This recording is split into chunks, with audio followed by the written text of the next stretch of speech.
দেশে এখন মামার বাড়ি আবদার চলছে, যা ইচ্ছা তা করতেছে, মাননীয় প্রধানমন্ত্রীর নিয়ন্ত্রণে নাই। আমি মাননীয় প্রধানমন্ত্রীকে বলবো আপনি নিয়ন্ত্রণে নিয়ে আসেন, আপনি বঙ্গবন্ধুর কন্যা নিয়ন্ত্রণে নিয়ে আসেন। টিসিবি তো স্বাধীনতার পর শুনছি, আমার আব্বা তখন ছিল, টিসিবির কথা শুনছি যখন দেশে দুর্ভিক্ষ হয়। এখন দুর্ভিক্ষ না হলে টিসিবির নামটা আসতো কেন? আলমগীর শিকদার লোটন, যেদিন আমরা আলোচনা করছিলাম দুর্নীতি নিয়ে, রাজনীতিতে যে সরব আলোচনা দুর্নীতি নিয়ে, তার আসলে ফল কি দাঁড়াবে আপনার কি মনে হয়? যে বাংলাদেশ, শোনেন, রাশেদ খান মেনন আজকে বোধহয় সংবাদ সম্মেলনে একটা কথা বলছিল যে দুদক আসলে বিচারটা করবে কিনা। রাশেদ খান মেনন সন্দিহান, কারণ আমরা কিন্তু দুদকে আরো কয়েকবার দেখেছি যে অনেক সংসদ সদস্য, অনেক নেতা, হ্যাঁ, এরা দুদকে গিয়েছে, আমরা জানি দৃশ্যপট, তারা লুট করেছে, চুরি করেছে, ডাকাতি করেছে, এইসব টাকা জনগণের টাকা, তারা এই টাকা নিয়ে কোটি কোটি হয়েছে একদিনের টাকা না। আমরা যাকে দেখছি ঠিক মতো জুতা পরে নাই, হ্যাঁ, পাঁচারু জিপ দিয়ে ঘুরে, দুদকে যাওয়ার পর দেখছি সুন্দর করে ভালো গুড সার্টিফিকেট নিয়ে কিন্তু বেরিয়ে গেছে, তখন আর বিচার করবো কেমনি? এখন আমাদের রাশেদ খান মেনন যে এই কথাটা বললো যে he is a confused about that corruption, সেখানে আমিও একটু ভয় পেয়ে যাই। কারণ যখন ওবায়দুল কাদের, আমি সম্মানের সাথেই বলবো, উনি যখন বলে যে আমরা তাকে বিদেশ থেকে প্রয়োজন বলে নিয়ে আসবো, হ্যাঁ, নিয়ে আসবো, উনি গেলই বা কীভাবে? এটা তো একটা দুর্নীতি।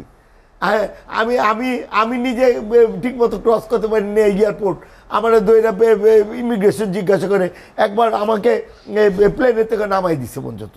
আমি ইয়েতে ইউনিয়ন প্রোগ্রামে যাওয়ার কথা, আমি লজ্জায় বলি না, বাসায় ফোন আসছে যেন আপনি আর বেরোবেন না, এয়ারপোর্ট পর্যন্ত যাওয়ার পর আমাকে প্লেনেতে নামাই দিচ্ছে।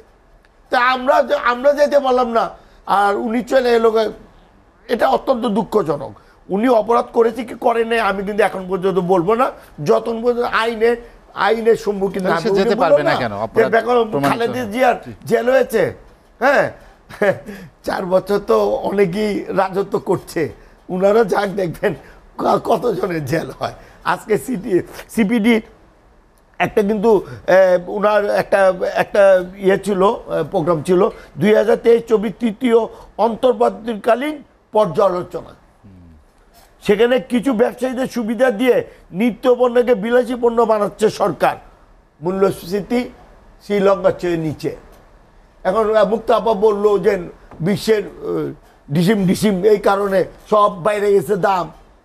পেঁয়াজের দাম কে লেগে পাবো? ওই ইউক্রেনে কি পেঁয়াজ হয় নাকি?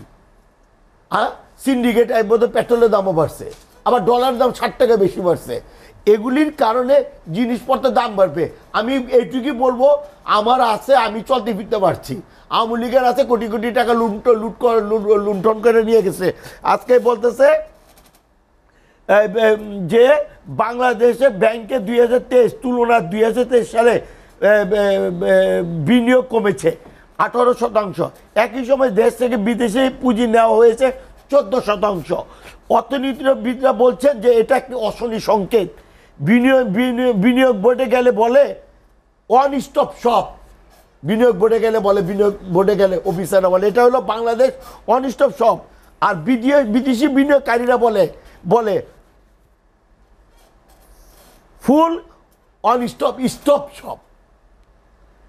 তারা বলে না যে অন স্টপ শপ, বলে যে ফল অন স্টপ শপ। তাই আজকে এটা বুঝতে পারছে দেশের অবস্থা কোথায়, মানুষের টাকার অবস্থা কোথায়। বাজেট আসতেছে কত হাজার কোটি টাকা, এই বাজেট মাঝে মধ্যে চিন্তা করি, এই যে আওয়ামী লীগের লোকগুলো এই যে কোটি 4 টার্ম থাকার পর এই যে কোটি কোটি টাকা যে নিল, লুট করলো টাকা, কিন্তু আপনি যে মুক্ত আপা বললো না, কি ভালোভাবে বললো রে বাবা। হ্যাঁ, গেল বছর দেখছি যে সকল দুর্নীতিবাজরা লুট করে টাকা বিদেশে নিচ্ছেন, আপনার এই দেশে টাকা বিনিয়োগ করেন, আপনাকে টাকা সাদা করে দিব, বলে নাই? বলছে, যাইসব বলে নাই, বলছে। এবং এই দেশে এখন প্রতিনিয়ত কালো টাকা সাদা করার জন্য তারা প্রতিনিয়ত বিভিন্ন প্রোগ্রাম থ্রো করতেছে। এবার একটা প্রোগ্রাম থ্রো করবে, তা থ্রো করলে গেব যারা দুর্নীতি করে টাকা পাঠাইছে ওরা আর ব্যাক কর না। হ্যাঁ, ওরা কি বোকা রাজ্যে বাস করে, টাকাটা এই দেশে আনবো। দেশে এখন মামার বাড়ি আবদার চলছে, যা ইচ্ছা তা করতেছে, মাননীয় প্রধানমন্ত্রীর নিয়ন্ত্রণে নাই। আমি মাননীয় প্রধানমন্ত্রীকে বলবো আপনি নিয়ে আসেন, আপনি বঙ্গবন্ধুর কন্যা নিয়ন্ত্রণে নিয়ে আসেন। আজকে সিন্ডিকেট এই যে বললো না যে টিসিবি তো স্বাধীনতার পর শুনছি, আমার আব্বা তখন ছিল, টিসিবির কথা শুনছি যখন দেশে দুর্ভিক্ষ হয়।